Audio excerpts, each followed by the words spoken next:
जय श्री कृष्णा। आज हम सुख सागर में, घर के सुख सागर में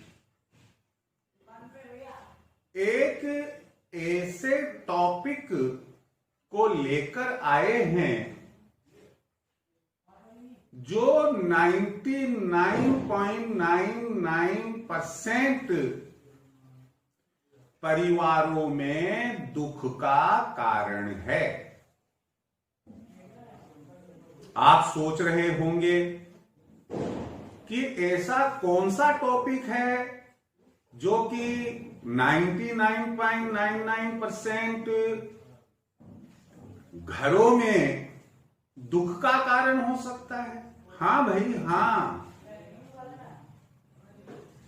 और उस कारण का नाम है क्रोध,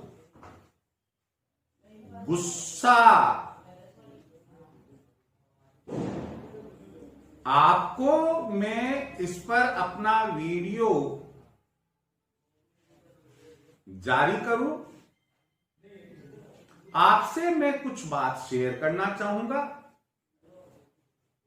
और वो यह बात है कि आप वीडियो को पूरा देखें, अंत तक देखें।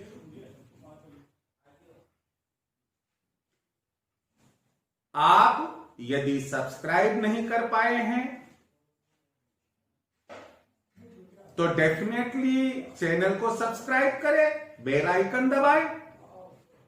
खैर, यह आपके हिस्से की बात है। मैं तो इस पर क्रोध भी नहीं कर सकता, करूं तो किस पर करूं। खैर, हम आते हैं अपने मुख्य बिंदु पर। घर में हम जहां रहते हैं, माता पिता, भाई बहन, पति पत्नी, दादा दादी, नाना नानी, काका काकी, चाचा ताऊ, सब नामालूम कितने रिश्ते हम लोगों के बने हुए होते हैं। और ये सब ऐसे एक बारीक सूत्र में पिरोए हुए होते हैं कि हल्का सा झटका भी भावनात्मक, ऐसे खींचतान वाला झटका नहीं कि धक्का मार दिया, खींच लिया। भावनात्मक जो झटका है वो भी इस सूत्र को तोड़ देता है। नतीजा क्या होता है? रहीम जी का एक दोहा याद आ रहा है इस वक्त। रहीमन धागा प्रेम का, मत तोड़ो छिटकाए, टूटे से फिर ना मिले, मिले गांठ पड़ जाए। जितना स्नेह हमें रखना है आपस में, चाहे हमारा संबंध कैसा भी हो, बाप बेटे का हो, मां पुत्र का हो, भाई बहन का हो, पति पत्नी का हो, हमें मधुर संबंध रखने हैं। उसके लिए रहीम जी ने कहा है। और यदि इन संबंधों का तार, धागा यदि कहीं से टूट जाता है, तो हालांकि आजकल तो एक शब्द बना हुआ है, सॉरी, ये अंग्रेजों ने एक ऐसा शब्द छोड़ दिया है कि आप बड़ी से बड़ी गलती कर दो और सॉरी बोलकर सारी गलतियों को धोने की कोशिश कर लो। लेकिन ऐसा नहीं है। क्यों? क्योंकि जो गांठ पड़ती है वो दिलों में पड़ती है, गांठ दिखाई देने वाली नहीं होती है। तो ये गुस्सा क्या है? इंसान को कहां से कहां पहुंचा देता है। आज मैं एक व्यावहारिक टॉपिक यह आप लोगों के लिए लेकर इसलिए आया हूं कि जो वर्तमान पीढ़ी है वो इसका बहुत भयंकर शिकार हो रही है और परिवार जुड़ने की बजाय परिवार टूट रहे हैं। तो गुस्सा क्या है, क्रोध क्या है? क्या इंसान के लिए क्रोध सुखकारी होता है? ये बात हम यहां बताने जा रहे हैं। क्रोध एक प्रकार का पागलपन होता है। आप सोचो, कभी कोई पागल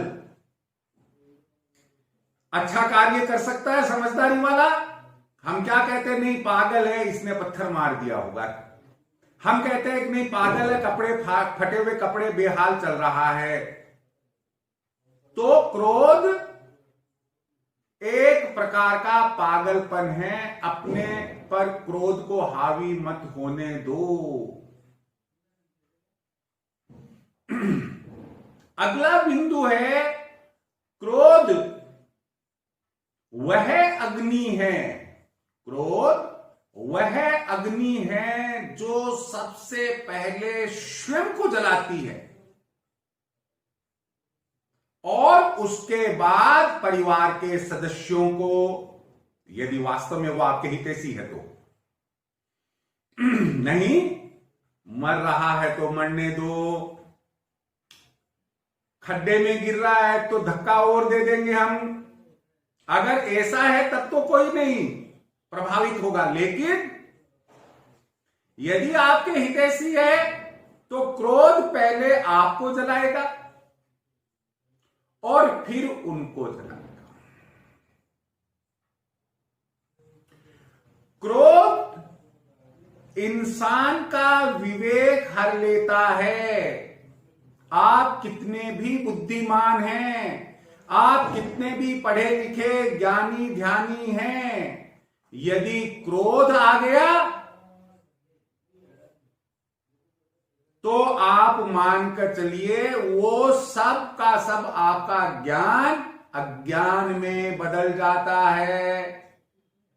और बता दूं ज्ञान और अज्ञान का भेद, ज्ञान एक प्रकाश है, अज्ञान अंधेरा है। अंधेरा कभी सुख दे सकता है ना। तो क्रोध विवेक हरता है, और जब विवेक इंसान के पास में नहीं होगा तो वो किस तरह से अपना काम कर सकता है। क्रोध एक इंसान को राक्षस बना देता है। जो कार्य राक्षस के होते हैं वही कार्य क्रोध में आने पर व्यक्ति करता है।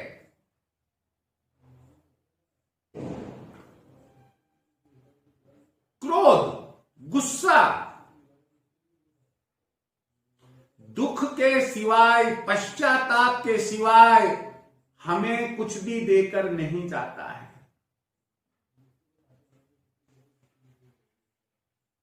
हमारे पतन का कारण क्रोध होता है।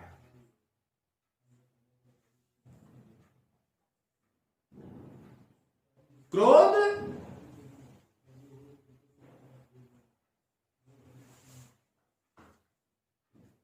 पर नियंत्रण करना अनिवार्य है।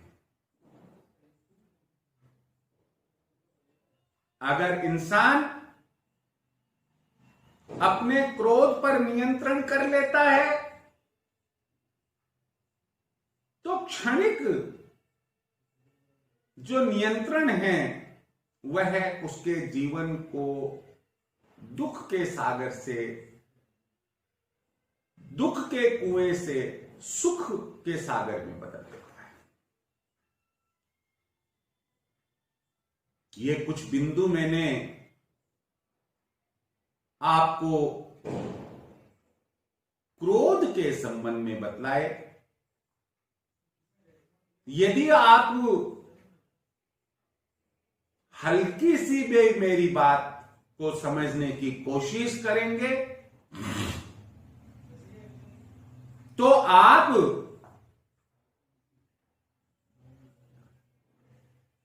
क्रोध पर नियंत्रण करने की पूरी कोशिश करेंगे। एक बात और रह गई थी, वो बहुत ही महत्वपूर्ण है,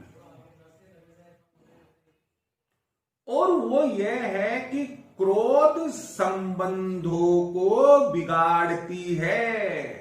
जो रिलेशनशिप इन बिटवीन, चाहे वो बाप बेटे का हो, चाहे मां बेटी का हो, चाहे पति पत्नी का, भाई बहन का हो, क्रोध संबंधों में दरार डालता है। हमें अपनी लाइफ में जोड़ना सीखना चाहिए, कभी भी तोड़ना नहीं। इसलिए एक संकल्प सुबह उठे तब ये जरूर लेना चाहिए हर प्राणी को, हर इंसान को, कि मैं क्रोध नहीं करूंगा। क्यों? क्योंकि क्रोध सबसे बड़ा शत्रु इंसान का होता है।